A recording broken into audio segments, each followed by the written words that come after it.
नमस्कार दोस्तों, आपका हमारे YouTube चैनल विद्यापीठ है नॉलेज यूनिवर्सिटी में स्वागत है। आज हम लोग KYC और ML टॉपिक से related memory recalled questions solve करेंगे। अगर आपने अभी तक KYC और ML पर हमारे वीडियोस को नहीं देखा है तो पहले उसे ज़रूर देख लीजिए।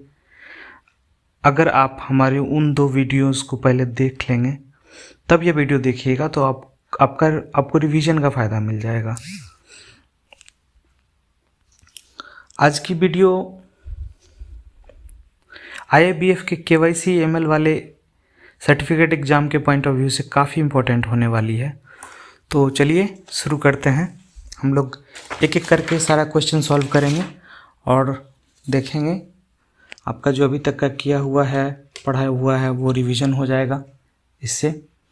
तो जो सबसे पहला क्वेश्चन आपके सामने है वो है की एलिमेंट्स ऑफ KYC पॉलिसी। क्या होता है की एलिमेंट्स? KYC पॉलिसी का की एलिमेंट्स क्या क्या है? सबसे पहले यहाँ पे जो ऑप्शन है वो है कस्टमर एक्सेप्टेंस पॉलिसी, ये है। दूसरा है रिस्क मैनेजमेंट, ये भी है। तीसरा है कस्टमर आइडेंटिफिकेशन प्रोसीड्योर, ये भी है। और चौथा है मॉनिटरिंग ऑफ ट्रांजैक्शन, ये भी है।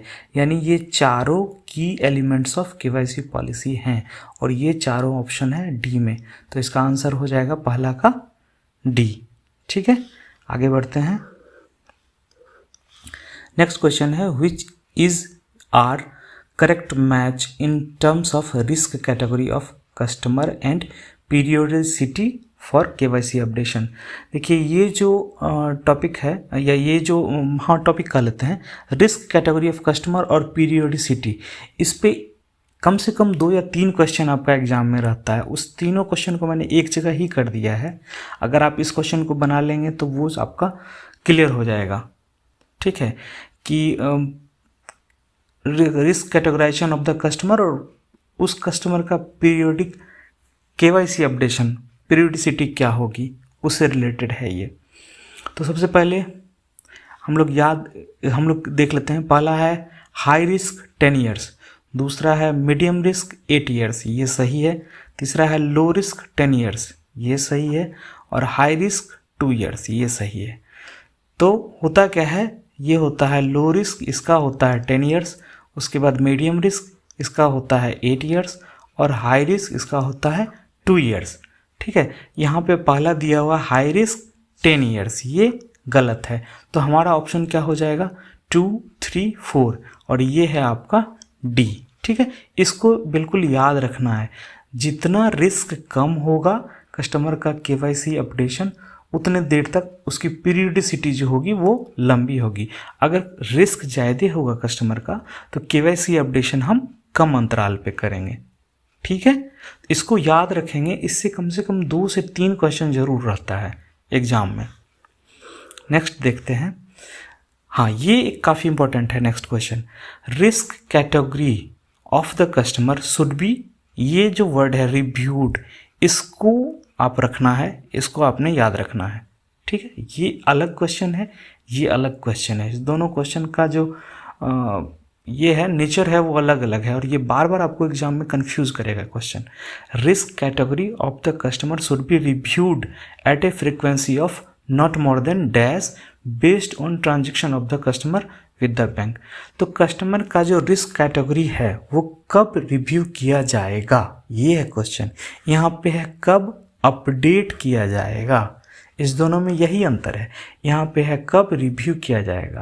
तो जो रिव्यू किया जाता है ऑप्शन देख लेते हैं 3 मंथ्स, 6 मंथ्स, 12 मंथ्स, 24 मंथ्स।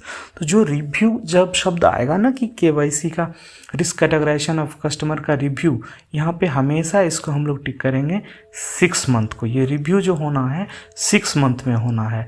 तो इसका करेक्ट आंसर हो जाएगा आपका बी। ठीक है, आगे बढ़ते हैं। नेक्स्ट क्वेश्चन है KYC policy must contain certain specified elements, which of the following is not one of those elements. तो KYC पॉलिसी में क्या क्या एलिमेंट्स होने चाहिए, इसमें से कौन है जो नहीं होना चाहिए? नॉट। ठीक है, रिस्क मैनेजमेंट होना चाहिए, मॉनिटरिंग ऑफ ट्रांजैक्शंस होने चाहिए, कस्टमर एक्सेप्टेंस पॉलिसी होना चाहिए और कस्टमर की क्रेडिट रेटिंग ये ज़रूरी नहीं है। ठीक है, कस्टमर की क्रेडिट रेटिंग केवाईसी पॉलिसी में ज़रूरत नहीं है, की एलिमेंट्स में ये नहीं है। तो जो 4 का ऑप्शन हो जाएगा वो डी सही है आपका। ठीक है, नेक्स्ट देखते हैं। KYC policy should contain customer acceptance norm, which of the following norms can be included in KYC policy. ठीक है, कौन सा इसमें टर्म है जो इंक्लूड होना चाहिए केवाईसी पॉलिसी में, देखते हैं हम लोग। Bank should conduct transaction for any person applying for it. Bank should conduct a transaction for any person. Bank should permit to accept as a customer who poses some documents. Bank should open an account for the person only if it can apply CDD procedures properly. The policy should be restrictive so that bank may open account selectively. इसमें हम लोग काटते हैं क्या क्या गलत है। Policy never be, KYC policy never be restrictive. ठीक है, तो ये आपका गलत हो गया, डी इसमें नहीं होगा। 5 तो देखते हैं B, bank should permit to accept as a customer who possess some documents. जब आप स्मॉल अकाउंट के बारे में जानेंगे तो समझेंगे कि ये लाइन भी पूरी तरह से सही नहीं है। Bank should conduct transaction for any person applying to it, नहीं, ये ट्रांजेक्शन हमेशा नहीं करने की ज़रूरत है, ये भी गलत है। इसका सही है कि bank should open an account for a person only if it can apply CDD procedure properly. Customer due diligence जो पूरा करेगा वहाँ पे कस्टमर का एक्सेप्टेंस नॉर्म्स जो होता है वो फुलफिल होगा। तो इसका आंसर 5 का आंसर आपका हो जाएगा सी। ठीक है, आगे बढ़ते हैं हम लोग। Risk assessment classifies the customer in different risk categories, these categories are. ये भी एग्जाम में क्वेश्चन है, बहुत सिंपल क्वेश्चन है, लेकिन ये बार बार आपको क्वेश्चन घुमा घुमा के पूछता है ये। ठीक है, इसका वर्डिंग्स बदल देगा आपको कंफ्यूज करने के लिए। अभी इसी में देख लेते हैं। सेंसिटिव, मीडियम, लो, ये डिक्रीजिंग हो गया। ठीक है, लेकिन ये गलत है। इस सेंसिटिव जो वर्ड है ना ये नहीं है इसमें। ठीक, हाई, मीडियम, लो, यही है सही आंसर। वेरी हाई, सिंप्लीफाइड, लो, ये इंक्रीजिंग में, ये नहीं है। ये वेरी शब्द नहीं है, सिंप्लीफाइड शब्द नहीं है। गुड, फेयर, वॉचफुल, ये तो है ही नहीं।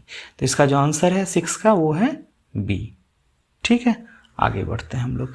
Risk based approach for AML या CFT measures has been advocated by. जो रिस्क बेस्ड अप्रोच है एंटी मनी लॉन्ड्रिंग और कम्बेटिंग ऑफ फाइनेंशियल टेररिज्म, ये किसके द्वारा एडवोकेटेड है? कौन इसके बारे में बात करता है, कौन इसका पक्ष लेता है? तो ये इसका आंसर है CFATF। ठीक है, फाइनेंशियल एक्शन टास्क फोर्स। आगे देखते हैं हम लोग। UCIC से आप क्या समझते हैं? ठीक है, यूनिक कस्टमर आइडेंटिफिकेशन कोड, यही होगा। यहाँ पे है इंफॉर्मेशन, वो गलत है। ये सेल गलत है, कार्ड गलत है। ठीक है, यहाँ पे कोड होगा unique customer identification code. Customer के आइडेंटिफिकेशन का वैसा कोड जो यूनिक हो, UCIC या यूनिक कस्टमर आइडेंटिफिकेशन कोड कहलाता है। ठीक है, नेक्स्ट हम लोग देखते हैं। फैटका इज एप्लीकेबल टू, फैटका कहाँ पे एप्लीकेबल है?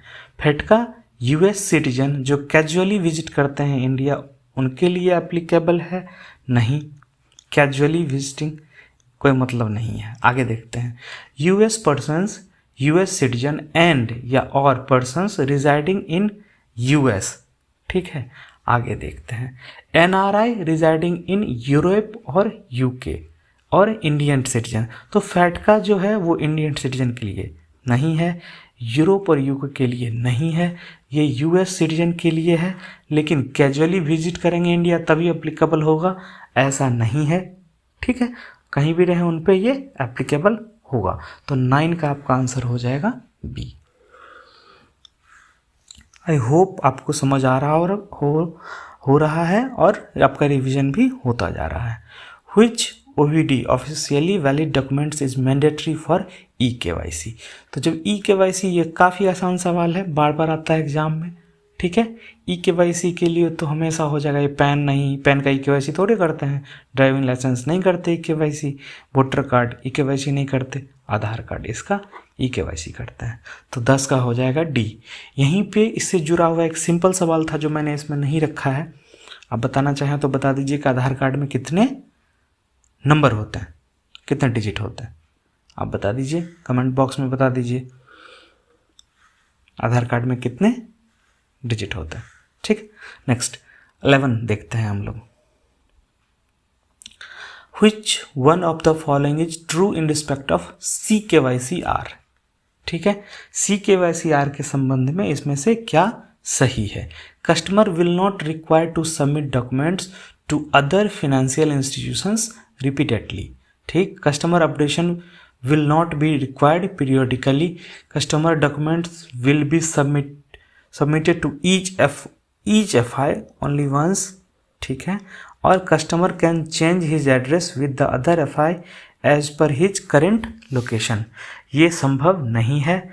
each FI को सबमिट only once करना पड़ेगा, तो फिर फ़ायदा क्या है, ये भी नहीं है। KYC अपडेशन ज़रूरत नहीं पड़ेगी पीरियोडिकली, नहीं, ये भी गलत है, ये तो KYC अपडेशन करना पड़ेगा periodically. Customer will not be required to submit documents to other financial institutions repeatedly, ये बिल्कुल सही है। CKYC-R का जो मेन पर्पस है वो यही है। व्हाट इज मनी लॉन्ड्रिंग, ठीक है। मनी लॉन्ड्रिंग क्या है देखते हैं। Money laundering is type of investment, ये तो पहले गलत हो गया, इन्वेस्टमेंट नहीं है, to earn good return, no, mutual fund थोड़ी ना है money laundering. People use this process for insuring long term gain, नहीं, ये भी इस म्यूचुअल फंड या SIP का लाइन लिख रहा है, ये नहीं होता है। Phrase money laundering is described for conversion of dirty money to clean money, बिल्कुल सही है। ये मनी लॉन्ड्रिंग का अर्थ ही होता है conversion of dirty money to clean money. Money laundering is the process followed by corporate to make bulk payments, नहीं, ये गलत है। तो इसका आपका आंसर हो जाएगा C। 12 का आंसर आपका क्या हो जाएगा, C। नेक्स्ट देखते हैं। What is the mean by TBML, full form आपको याद रखना पड़ेगा, ठीक है। TBML का फुल फॉर्म हो जाएगा ये ट्रेड बेस्ड मनी लॉन्ड्रिंग। बाकी टेंजिबल गलत लिखा हुआ है, यहाँ पे ट्रेडर्स बैंक लिखा हुआ है, ये गलत है। ट्रेड बेसिस मनी लॉन्ड्रिंग लिखा हुआ है, ये गलत है। ट्रेड बेस्ड मनी लॉन्ड्रिंग ये आपका सही है। 13 का D होगा आंसर, ठीक है। 14 देखते हैं हम लोग। The traditional method for money laundering still in use for illegal funds are, क्या है मनी लॉन्ड्रिंग का ट्रेडिशनल वे जो आज के डेट में भी यूज हो रहा है, देखते हैं। अवॉइडिंग बैंकिंग चैनल्स, नहीं, मनी लॉन्ड्रिंग होता ही है बैंकिंग चैनल को इस्तेमाल करके, ठीक है, तो ये आपका गलत हो गया। Maintaining bank account in fictitious names, okay, ठीक है, ये ट्रेडिशनल वे नहीं है, लेकिन चलो।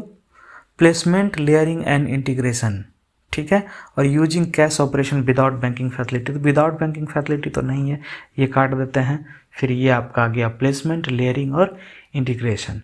मनी लॉन्ड्रिंग का सबसे बेसिक रूल यही होता है, पहला है प्लेसमेंट, दूसरा है लेयरिंग, तीसरा है इंटीग्रेशन, और वही चीज़ यहाँ पे आ रहा है, ठीक है। तो इसका 14 का आपका आंसर हो जाएगा C, ठीक है। आगे बढ़ते हैं हम लोग।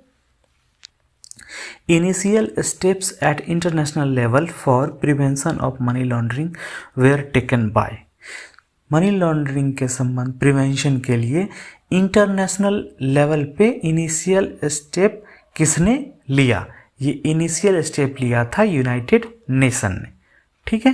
ये IMF, NAM, group of allied country, ये सब बात की चीज़ें हैं। शुरू जो किया था, जो इनिशियल स्टेप उठाया था, वो UN ने उठाया था, ठीक है।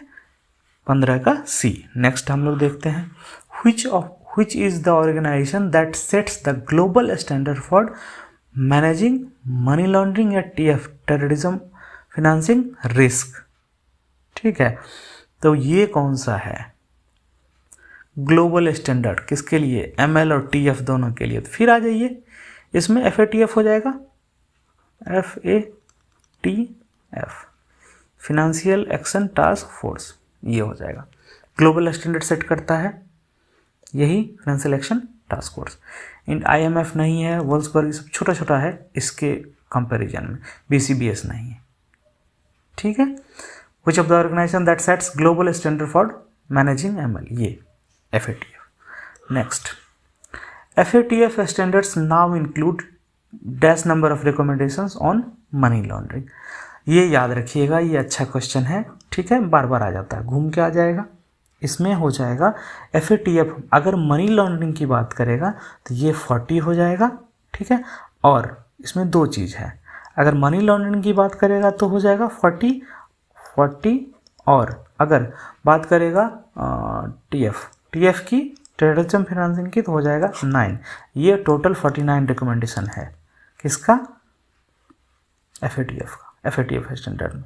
तो ये आप देख लीजिएगा एग्जाम में कि क्या पूछ रहा है। सिंपली अगर बात करेगा मनी लॉन्ड्रिंग का तो 40, ठीक है, TF की बात करेगा तो 9, टोटल 49। यहाँ पे बात कर रहा है किसका, किस चीज़ पे पूछ रहा है, मनी लॉन्ड्रिंग पे, तो आंसर आपका हो जाएगा B, ठीक है। आगे देखते हैं, FATF reviews periodically selected countries posing high risk and having weak AML या CFT jurisdictions where which are grouped in किस लिस्ट में।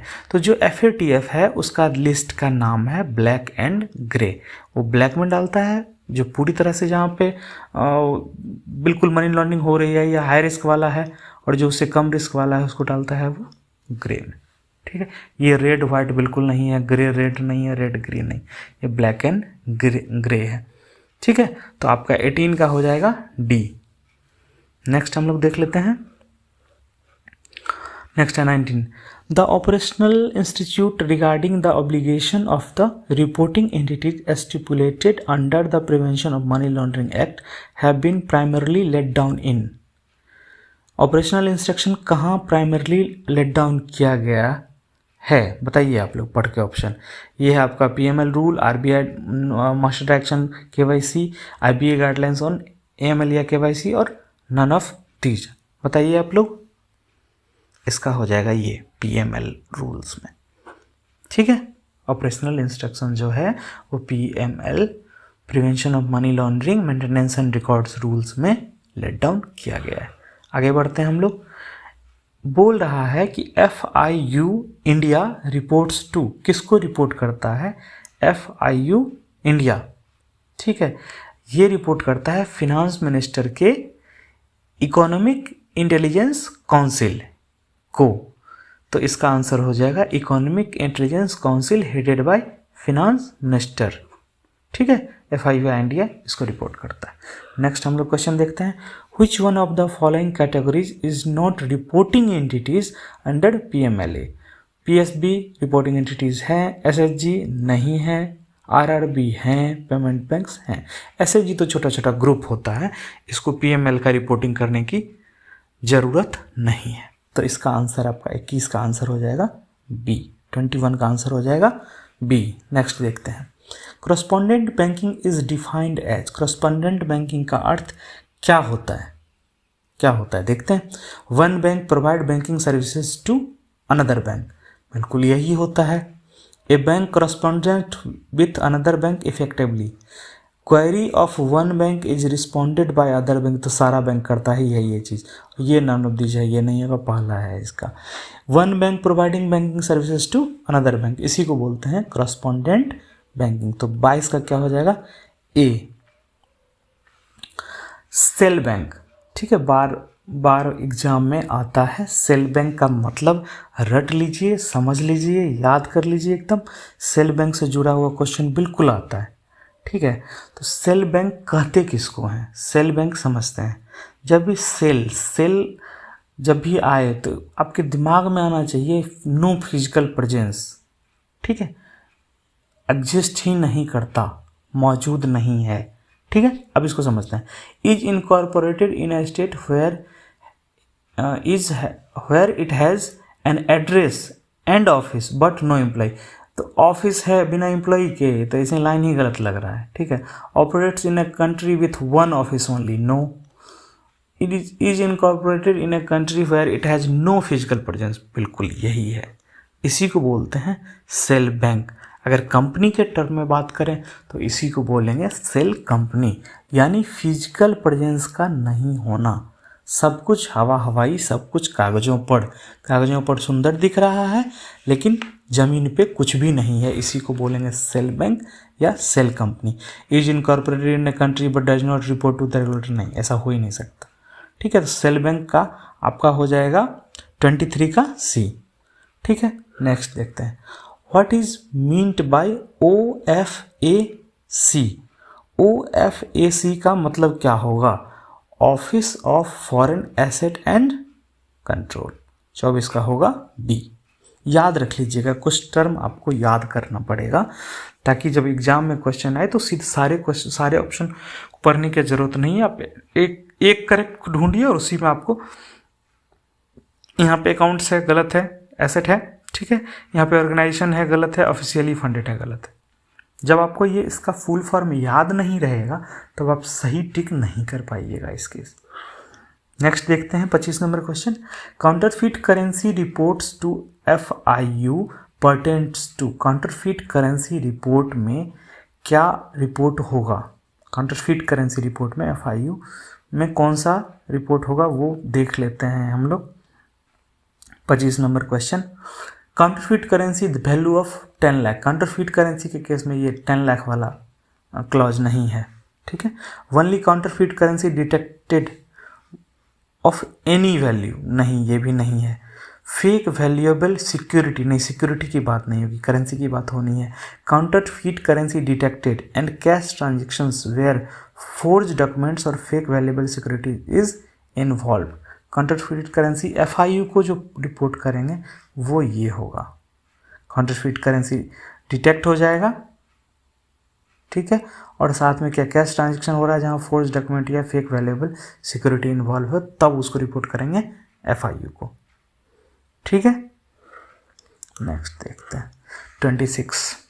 हाँ, ये मनी मूल्स वाला जो क्वेश्चन है ये भी बहुत बार एग्जाम में आया है और बहुत अच्छा है। एक बार इसको अच्छे से मैं समझा देता हूँ अभी आपको, फिर मनी मूल से जुड़ा हुआ जितना क्वेश्चन आएगा वो आप कर पाएंगे। 26 नंबर क्वेश्चन देखते हैं हम लोग, क्या कहता है, दीज आर, नहीं, which of the following features applies to account of money mules. हाँ, कौन सा फीचर इसमें से है जो मनी मूल्स अकाउंट्स पे अप्लाई होता है? These are KYC non compliant accounts, नहीं। Third parties obtained control over bank accounts surreptitiously, चुपके से, ठीक है। The account holder voluntarily permits third party to use the account for its financial transaction। जो money मूल का डेफिनेशन है वो यही है कि जो अकाउंट होल्डर होता है वो किसी तीसरे पार्टी को परमिट कर देता है कि आप मेरे अकाउंट का इस्तेमाल कीजिए फाइनेंशियल ट्रांजेक्शन में और बदले में मुझे थोड़ा सा कमीशन दीजिएगा। यही होता है मनी मूल्स का डेफिनेशन। तो जो परमिट करेगा, ठीक है, the account holder voluntarily permits third party to use the account for its financial transaction, तो उस केस में इसको द अकाउंट होल्डर को कहा जाएगा मनी मूल्स। और ये नहीं है, RBI के गाइडलाइंस के अनुसार मनी मूल्स अकाउंट नहीं होने चाहिए, नन ऑफ द अबव तो नहीं होगा। तो इसका 26 का आपका हो जाएगा C ऑप्शन। ठीक है, इसको समझ गए। मनी मूल्स किसको कहेंगे? The account holder voluntarily permits third party to use the accounts for its financial transaction and earns commission या होल्ड अ पार्ट ऑफ, ये क्या बोलते हैं, फाइनेंशियल ट्रांजेक्शंस। देख लेते हैं इसको आगे। Which of the following bank employees styles arousing suspicion. Bank employee का कौन सा स्टाइल सस्पिशन क्रिएट करता है? 27 number question, lavish life style can not be supported by his और हर सैलरी, बिल्कुल करेगा। कैन नॉट सपोर्टेड, कहाँ से आया पैसा, बिल्कुल सस्पिशन क्रिएट होगा। अवॉइडेंस ऑफ लॉन्ग लीव या वैकेशन, छुट्टी पे जाता ही नहीं है, क्यों नहीं जाता छुट्टी पे? छुट्टी पे भेजना जरूरी है, नहीं जाता है मतलब क्यों, ऑफिस पकड़ के क्यों बैठा हुआ है, सस्पिशन क्रिएट होगा। Repeated negligence in observance of rules, उसको नियम से चलना पसंद नहीं है, ये बिल्कुल सस्पिशन क्रिएट करेगा यहाँ पे। ठीक है। Depositing money on behalf of customer frequently, customer के बिहाफ में पैसा क्यों जमा करेगा ये, और भी फ्रिक्वेंटली क्यों, इसका मतलब कुछ ना कुछ तो गलत हो रहा है, यानी सस्पिशन क्रिएट हो रहा है। तो ये चारों किस ऑप्शन में है, डी में, ये डी होगा, ये चारों सही है इसलिए ये आपका डी हो जाएगा 27 का डी। 28 देखते हैं। High net worth individual is one whose net worth is rupees, बताइए आप लोग 28 का क्या होगा। हाई नेटवर्थ इंडिविजुअल, ये आप याद रख लीजिए, ये 5 करोड़ एंड एबव जिसका नेटवर्थ हो उसको कहा जाएगा हाई नेटवर्थ इंडिविजुअल। वैसा इंडिविजुअल जिसका नेटवर्थ 5 करोड़ और उससे ज़्यादा हो उसको हाई नेटवर्थ इंडिविजुअल या HNI कहा जाएगा, रट लीजिए इसको। नेक्स्ट देखते हैं हम लोग। Non profit organisation NPO, non governmental organisation NGO promoted by UN और its agencies will be classified as, बहुत इंपॉर्टेंट क्वेश्चन, इसको इंपॉर्टेंट लिख के याद कर लीजिए एकदम। प्रमोटेड बाय UN, इसको अंडरलाइन कर लीजिए आप, ठीक है। इसको किस रिस्क कैटेगराइजेशन में डालेंगे, low risk, medium risk, high risk, exempted from risk classification, तो किस में इसको डालेंगे बताइए आप लोग, ये अच्छा क्वेश्चन है बिल्कुल। नॉर्मली कोई भी NPO या NGO हो वो किस रिस्क में होगा, और प्रमोटेड बाय UN हो तो किस रिस्क में होगा। याद रख लीजिए इस क्वेश्चन को, प्रमोटेड बाय UN हो तो ये सीधे आ जाएगा लो रिस्क में, ठीक है। एग्जाम में बिल्कुल ऐसे ही पूछेगा स्पष्ट करके, प्रमोटेड बाय UN सीधा लो रिस्क मारना, रिस्क कैटेगराइजेशन से एग्जम्प्टेड तो बिल्कुल नहीं होगा। हाई रिस्क नॉर्मल केस में कोई भी NGO NPO होता है, मीडियम रिस्क तो होता ही नहीं, ठीक है। आगे बढ़ते हैं हम लोग। Minimum punishment prescribe for the offence of money laundering, money laundering के लिए मिनिमम पनिशमेंट क्या है। मिनिमम पनिशमेंट याद रखना पड़ेगा आपको, ये है 3 साल मिनिमम, ठीक है, और फाइन के साथ 3 साल, ठीक है, ये याद कर लीजिए आप लोग। नेक्स्ट हम लोग देखते हैं 31। हाँ, what is the process of keeping the amount lower than the threshold limit of reporting and building similar transaction till the amount planned to be laundered is reached fully। अच्छा, अमाउंट का value कम कर दे रहा है, ठीक, ताकि वो reporting का जो थ्रेशोल्ड है ना उसमें नहीं आए, ठीक है, और वो सारा पैसा इस्तेमाल कर रहा है ये मनी लॉन्ड्रिंग के काम में, ठीक है। इसको क्या बोला जाता है, इसको बोला जाता है स्मर्फिंग, ठीक है, ये याद रखिएगा। स्मॉर्फिंग थ्रेशोल्ड लिमिट से कम जमा करते करते ताकि वो उसकी लिमिट के जांच के प्रक्रिया में नहीं आए, ठीक है, और वो पैसा फिर मनी लॉन्ड्रिंग के रूप में इस्तेमाल करना है, तो ये प्रक्रिया कहलाती है स्मर्फिंग। स्लशिंग होता है दूसरा कुछ, वो कॉर्पोरेट पैसा रखते हैं कुछ घूस वूस देने के लिए, उसको स्लशिंग बोलते हैं, तो यहाँ पे आ जाएगा ये स्मर्फिंग। नेक्स्ट देखते हैं हम लोग क्या है। 32 है, as per PML act the bank are required to maintain records, ठीक है, बैंक को रिकॉर्ड रखना पड़ेगा। रिकॉर्ड से जुड़ा हुआ जो भी क्वेश्चन है मेंटेनेंस ऑफ रिकॉर्ड से, वो उसको मैंने इसी में कवर किया है, आप इसको अच्छे से समझ लीजिए। तो आपका जो रिकॉर्ड से जुड़ा हुआ क्वेश्चन ये भी आता है, 1-2 नंबर का ये जरूर रहेगा, 2 नंबर का तो रहता है, ये घुमा फिरा के पूछ देता है। एक लंबा सा पैसेज दे देगा आपको, केस स्टडी दे देगा और फिर उसमें फंसा के पूछने का कोशिश करेगा। इस सब पॉइंट्स को जो रेड में लिखा हुआ है, अगर आप भी इसको अच्छे से समझने का कोशिश कीजिएगा तो आप नहीं फंसिएगा। इसको समझते हैं। Transaction records to be retained for 5 years from the date of transaction. एक ट्रांजेक्शन आज के डेट में हुआ तो आपको आज के डेट से लेके अगले 5 साल तक इस ट्रांजेक्शन का रिकॉर्ड रखना होगा। ट्रांजेक्शन का रिकॉर्ड क्या हो जाएगा, वाउचर हो जाएगा, चेक हो जाएगा, विड्रॉल स्लिप हो जाएगा, RTGS फॉर्म हो, नेफ्ट फॉर्म, ये सब हो जाएगा। तो इस ट्रांजेक्शन का रिकॉर्ड आज के डेट से, जिस डेट में ट्रांजेक्शन हुआ, डेट ऑफ ट्रांजेक्शन, उससे 5 साल तक आगे तक रखना होगा संभाल के। Identity and other KYC documents, KYC documents की बात आएगी, ठीक है, या कस्टमर आइडेंटिफिकेशन पॉलिसी के तहत जो भी डॉक्यूमेंट्स की ज़रूरत होती है उनकी बात आएगी संभाल के रखने की, तो ये हम रखेंगे to be retained for 5 years, ठीक है। लेकिन ये 5 ईयर कब से है ये आपको एग्जाम में कंफ्यूज करेगा, ठीक है। तो from the date of acquisition of relationship, जिस दिन से बैंक से ग्राहक का संपर्क खत्म हुआ, ठीक है, और क्लोजर ऑफ द अकाउंट या ग्राहक का खाता बंद हुआ, विच एवर इज लेटर, जो भी बाद का हो इसमें, उस डेट से 5 साल आगे तक आपको रखना है आइडेंटिटी और केवाईसी डॉक्यूमेंट्स कस्टमर का संभाल के। 5 साल बीत जाए उसके बाद आप उसको as per bank's policy, board approved policy, आप इसको निपटा सकते हैं, लेकिन तब तक आपको संभाल के रखना पड़ेगा। अदर डॉक्यूमेंट या इन्फॉर्मेशन, उसके बारे में क्या कह रहा है, ये भी बोल रहा है 5 साल तक संभाल के रखना पड़ेगा। And same acquisition of relationship और closure of the account whichever is later, ठीक है। तो ये टर्म जो है वो जो साल है वो मेंटेनेंस ऑफ रिकॉर्ड में 5 साल ही है।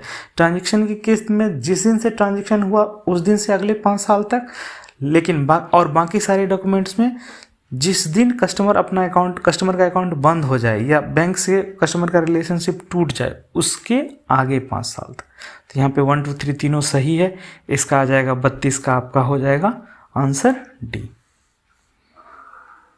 समझ लग रहा है आप लोग को? वीडियो अच्छा लग रहा हो तो बीच बीच में लाइक वाइक करते चलिएगा, ताकि हमको भी समझ आए कि जो मेहनत किया जा रहा है वो आप लोग को समझ आ रहा है। नेक्स्ट देखते हैं, which of the following customer does not fall under low risk category under KYC guidelines. इसमें से कौन सा कस्टमर लो रिस्क नहीं है? Salaried employee and pensioner always low risk, government department low risk, trust no, ये low risk नहीं है, ठीक है। Non profit organisation promoted by UN, जैसे मैंने बोला था यूएन ऑर्गेनाइजेशन से प्रमोटेड हो, ये लो रिस्क हो जाएगा। तो ये आपका आंसर इसका हो जाएगा सी, ट्रस्ट, ठीक है। 33 का सी। नेक्स्ट देखते हैं, CTR पता ही होगा आप लोगों को, करेंसी ट्रांजेक्शन रिपोर्ट, ठीक है। कस्टम ट्रांजेक्शन रिपोर्ट नहीं होगा, करंट ट्रांजेक्शन रिपोर्ट नहीं होगा, क्रिमिनल ट्रांजेक्शन रिपोर्ट नहीं होगा। तो 34 का भी आपका हो जाएगा सी, कोई दिक्कत नहीं। Next, required documents for POI, proof of identification, and POA, proof of address for company. Company के केस में क्या क्या लगेगा, क्या क्या डॉक्यूमेंट चाहिए होगा? कंपनी के केस में बार बार एग्जाम में पूछता है, इसलिए मैंने कंपनी के केस का क्वेश्चन दिया है ताकि आपको समझा पाऊँ। वो नाम बदल के या इसी तरह से बड़ा बड़ा पैसेज डाल के आपसे क्वेश्चन पूछ लेगा। ये इसको ध्यान से देखिएगा, क्या क्या डॉक्यूमेंट लगेगा वो देख लेते हैं। सर्टिफिकेट ऑफ इनकॉर्पोरेशन, कंपनी का जन्म प्रमाण पत्र बिल्कुल लगेगा। Memorandum and article of association, memorandum of association and article of association बिल्कुल लगेगा।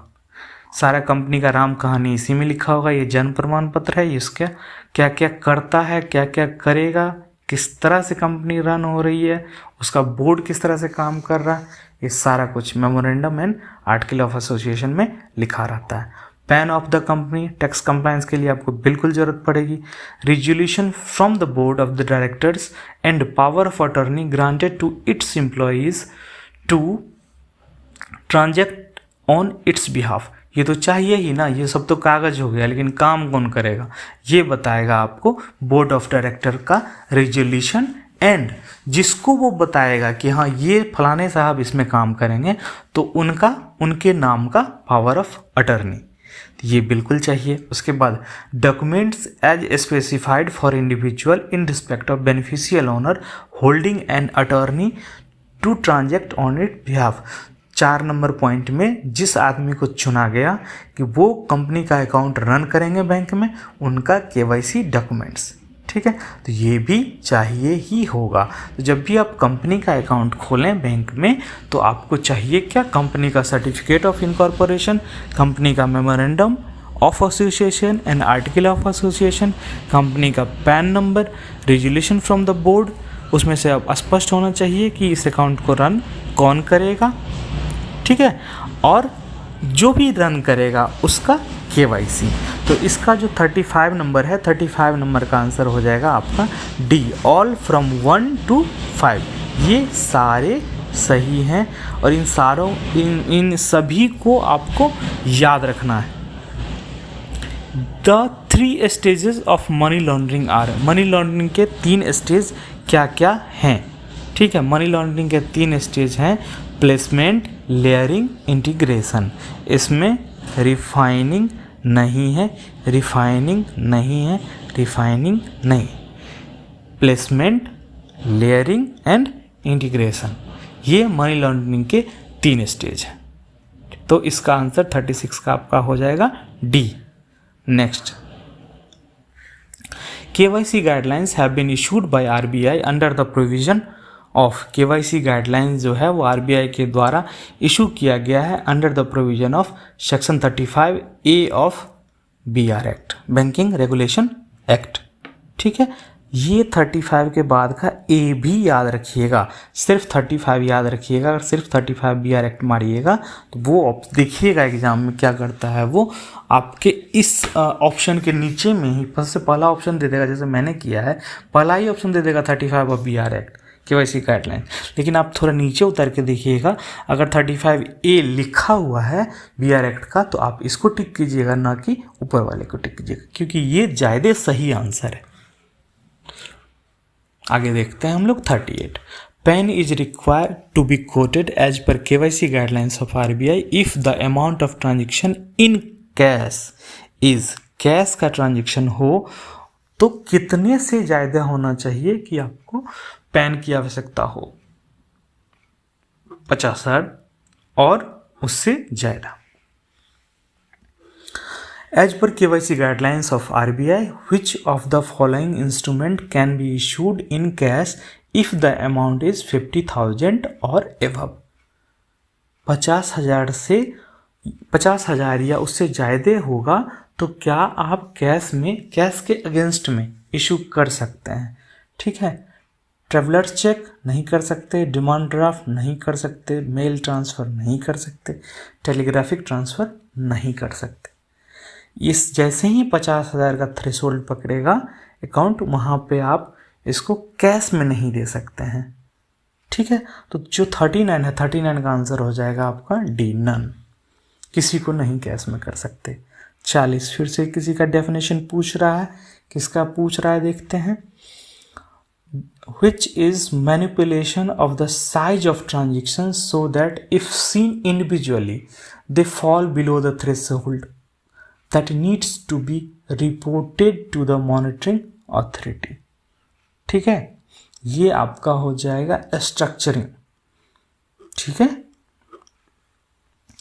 अकाउंट को स्ट्रक्चर किया मतलब अमाउंट को, ट्रांजेक्शन्स को, साइज ऑफ ट्रांजेक्शन के साइज को यहाँ पे स्ट्रक्चर किया जा रहा है। आगे देखते हैं।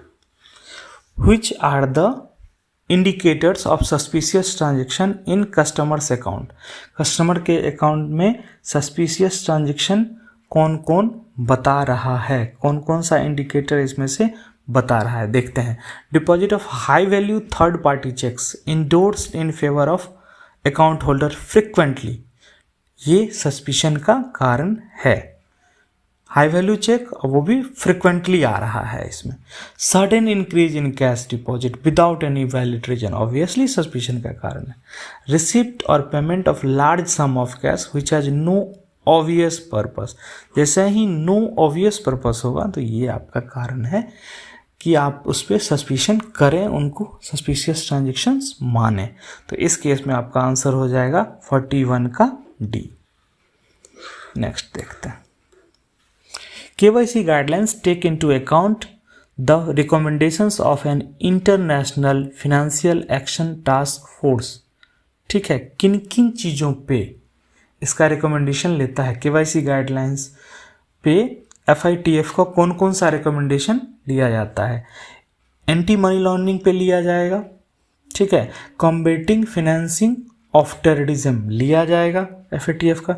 Manipulation of economic offence, manipulation of economic offence ये नहीं लिया जाएगा। ठीक है, इस पे इसका रिकमेंडेशन तो क्या हो जाएगा? ये FATF वाले केस में ये anti money laundering and CFT, AML and CFT, यही दो होगा। तो आपका 42 का आंसर हो जाएगा। ऑल तो गलत हो गया, ये ऑल वाला नहीं होगा, ठीक है। और फिर 3 जिसमें है वो कट जाएगा, उसका 1 and 2 बी हो जाएगा आपका 42 का बी आंसर हो जाएगा। नेक्स्ट देखते हैं 43 देखते हैं। 42 हमने कर लिया ना, 42 कर लिया, 43 देखते हैं। As per PMLA the bank are required to submit FIU IND monthly statement of large cash transactions called CTR. It is to be submitted for transaction of rupees कितना and by dash of next month। 43 बताइए आप लोग। CTR जो होगा वो 10 लाख से ज़्यादा का होगा, 10 लाख इंक्लूडेड नहीं होगा उसमें, ठीक है। और 15 दिन के अंदर, अगले महीने के 15 दिन के अंदर होगा, याद रखिएगा इसको। CTR वाले में 10 लाख इंक्लूडेड नहीं है, 10 लाख से ऊपर का अमाउंट रिपोर्टेड होगा और 15 दिन, अगले महीने के 15 दिन के अंदर करना होगा रिपोर्ट। 43 का आपका आंसर हो जाएगा सी। नेक्स्ट देखते हैं। As per PMLA the bank are required to submit to FIU IND statement of suspicious transaction report. It is to be submitted the transaction of कितने अमाउंट का और कब तक, यही सेम है। इस केस में 10 लाख था, 15 दिन था। इसमें देखते हैं डिटरमाइंड एज सस्पिशियस, तो इसमें हो जाएगा पहला 10 लाख 7 दिन, एबव 10 लाख 3 दिन, एनी अमाउंट 7 डेज और एनी अमाउंट 15 डेज। नहीं, सस्पिशियस ट्रांजेक्शन जो होगा वो आपका एनी अमाउंट, कोई भी अमाउंट सस्पिशियस हो सकता है और 7 डेज हो जाएगा यहाँ पे। तो ये आपका सी हो जाएगा आंसर इसका। याद रखने के लिए अगर CTR है तो वो 15 दिन रखिएगा, अगर STR है तो S for STR and S for 7, ये याद रखिएगा। सस्पिशन किसी भी अमाउंट पे हो सकता है, तो इसलिए इसका जो मिनिमम लिमिट होगा वो एनी अमाउंट होगा और CTR के केस में 10 लाख से ज़्यादा का होना चाहिए। इसको आप लोग याद रखेंगे। Next, money laundering refers to, money laundering किसको कहते हैं? मनी लॉन्ड्रिंग कहते हैं इलीगल मनी को लीगल में बदलने को, ये सब नहीं। तो 45 का आपका आंसर हो जाएगा डी। नेक्स्ट 46 देखते हैं। At which point the check on PEP politically exposed persons should be done. कब करेंगे पॉलिटिकली एक्सपोज पर्सन को?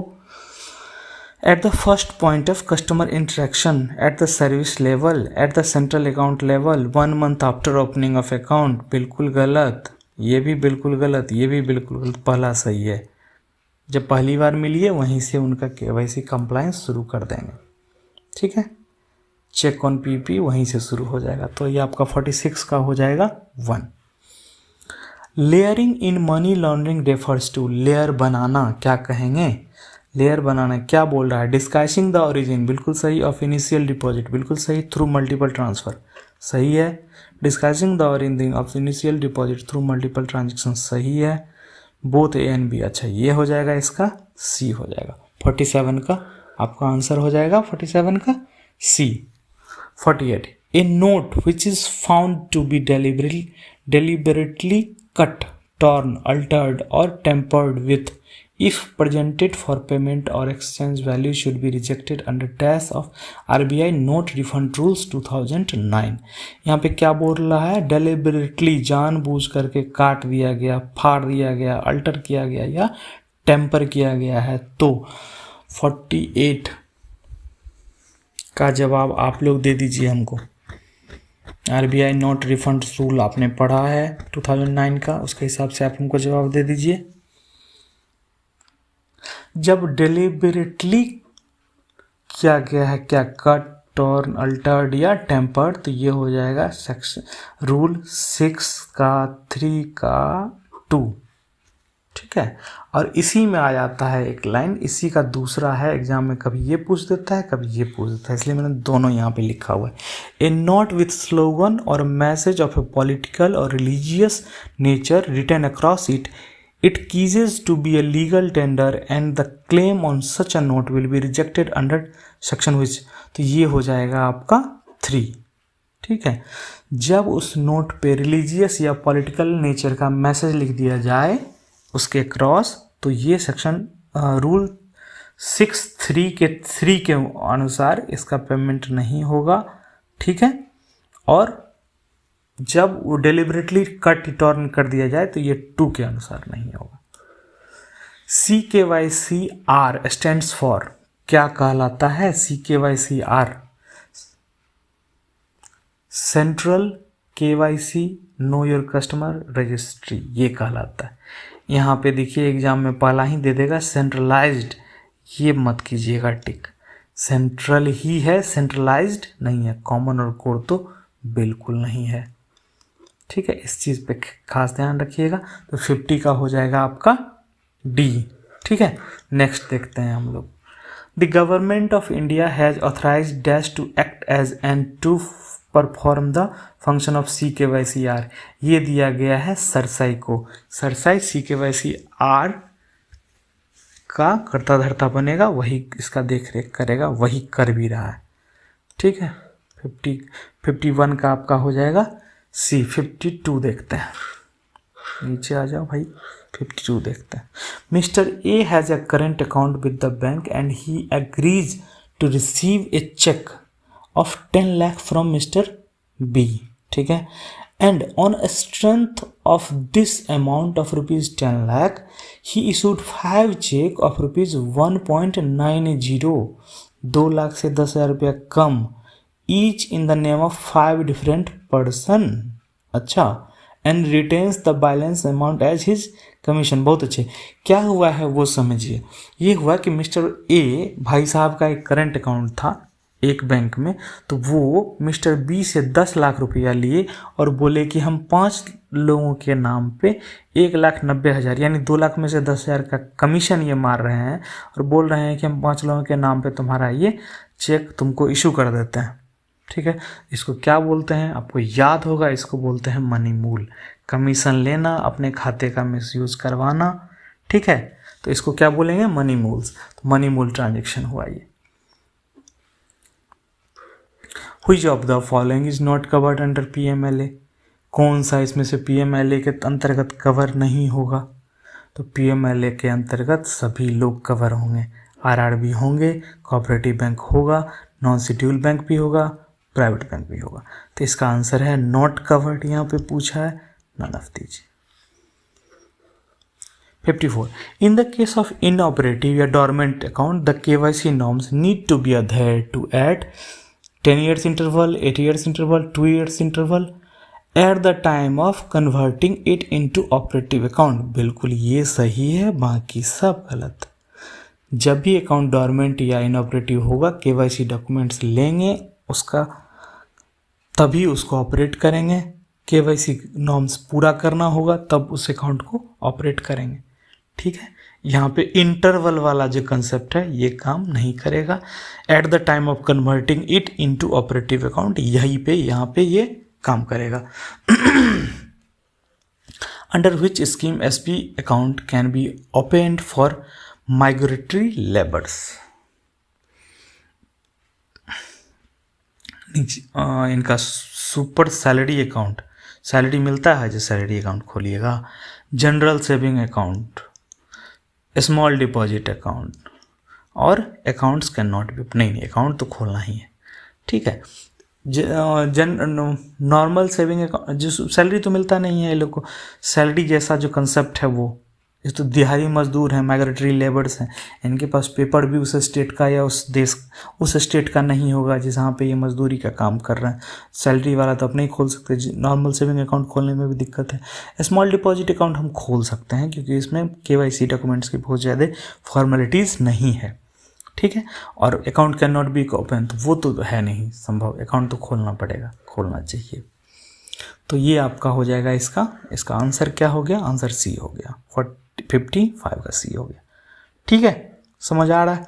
नेक्स्ट देखते हैं। Total time period given to small deposit account holders for submission of KYC documents. तो इसको पहले 12 महीने का देंगे, फिर अगर ये प्रूफ ले आया 12 महीने के अंदर कि हम अप्लाई कर दिए हैं डॉक्यूमेंट, तो फिर से 12 महीने का दे देंगे। तो ये सही आंसर है 12 + 12 मंथ्स। नेक्स्ट देखते हैं हम लोग for the cases for cases of detection of counterfeit notes dash pieces in a single transaction, the counterfeit notes should be forwarded by the nodal bank officer to the local police authorities for investigation by filing FIR in the prescribed format.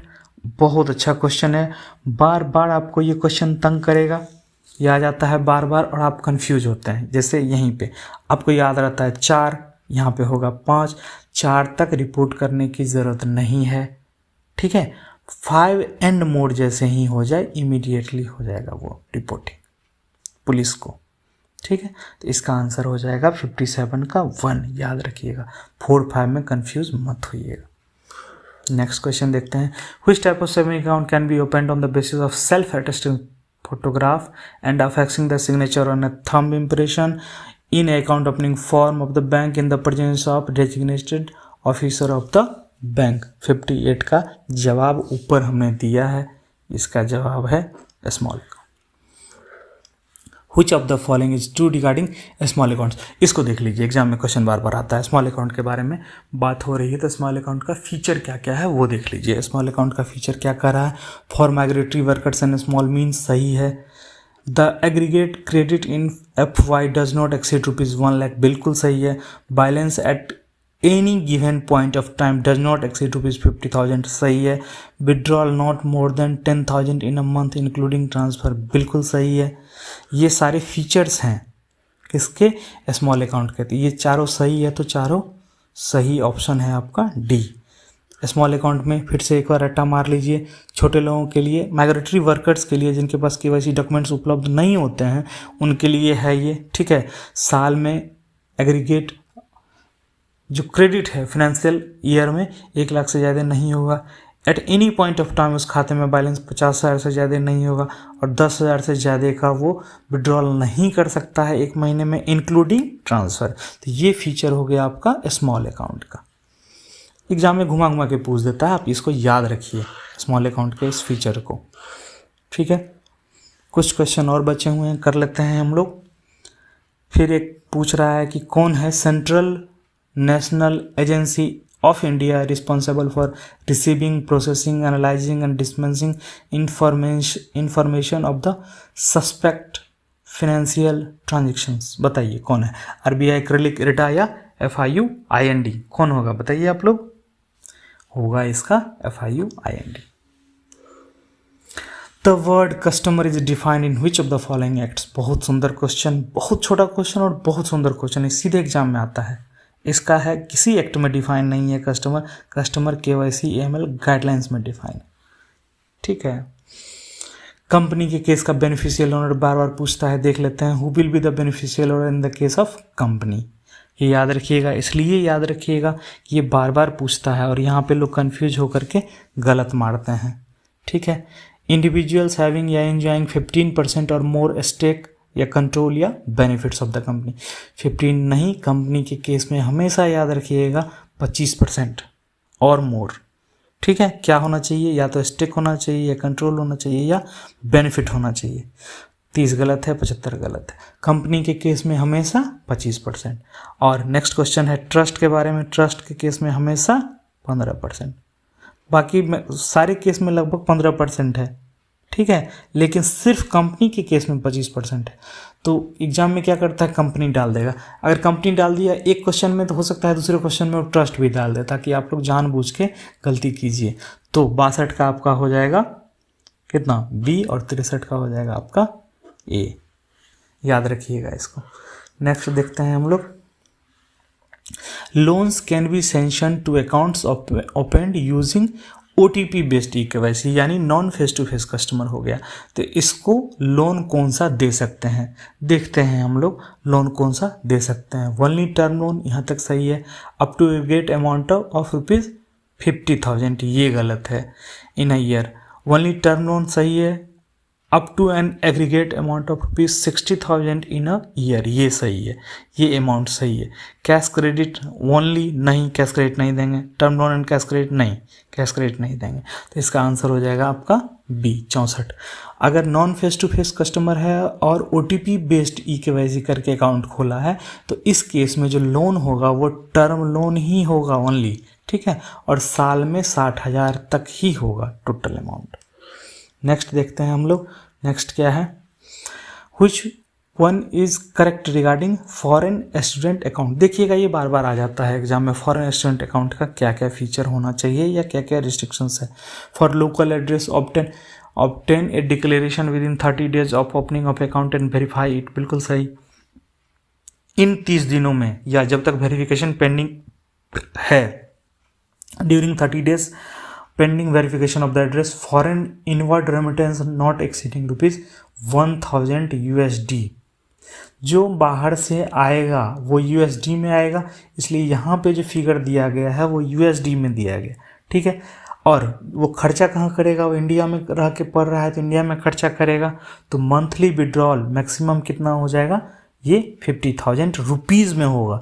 यहाँ पे ये चीज़ ख्याल रखिएगा, ये बार बार आपको उल्टा पुल्टा कर देगा ऑप्शन में, हो सकता है इसी पॉइंट को, इसलिए मैं इसको बार बार आपको बोल्ड करके दे रहा हूँ। तो 50,000 रुपया उसको मंथली देंगे खर्च करने के लिए या विड्रॉ करने के लिए, और जो पैसा आएगा 1,000 रुपया आ सकता है $, लेकिन ये कब तक है, ये ड्यूरिंग 30 days या पेंडिंग वेरिफिकेशन जो उसका लोकल एड्रेस का है तब तक ही है। इसके बाद ये अमाउंट नॉर्मल हो जाएगा। Need prior approval of RBI for students of Pakistan या बांग्लादेश। अगर पाकिस्तानी या बांग्लादेश नेशनलिटी का कोई स्टूडेंट है और उसका अकाउंट आप खोलना चाहते हैं फॉरेन स्टूडेंट अकाउंट में, तो आपको RBI का अप्रूवल चाहिए, ठीक है। Need prior approval of RBI in all cases, ये गलत है, ये सही है, ये सही है, यानी 1, 2 एंड 3 सही है, तो इसका हो जाएगा 65 का हो जाएगा C। इस तरह से आपने देखा कि मैंने ढेर सारा चीज़ आपको पॉइंट आउट किया है, ठीक है, कहाँ कहाँ पे क्या क्या चीज़ आपको फंसाता है, क्या क्या चीज़ आपको घुमा के पूछ देगा एग्ज़ाम में। और अगर आप चाहते हैं कि मैं आपको कुछ और MCQ या केस स्टडीज करवाऊँ तो आप कमेंट बॉक्स में बता दीजिए। कोई स्पेशल टॉपिक आप चाहें कि हम वो भी बताएं या डिस्कस करें तो आप वो भी लिख दीजिए। और अगर आपको ये वीडियो पसंद आया हो तो इसको लाइक कर दीजिए। कुछ पूछना हो और भी इसके अलावा तो आप कमेंट बॉक्स में लिखिए। इसी तरह के इस और वीडियो देखने के लिए आप चैनल को सब्सक्राइब कर सकते हैं। सब्सक्राइब करने के बाद बेल आइकन दबाना मत भूलिएगा। तो फिर मिलते हैं हम लोग अगले वीडियो में, तब तक शुभ रात्रि, धन्यवाद।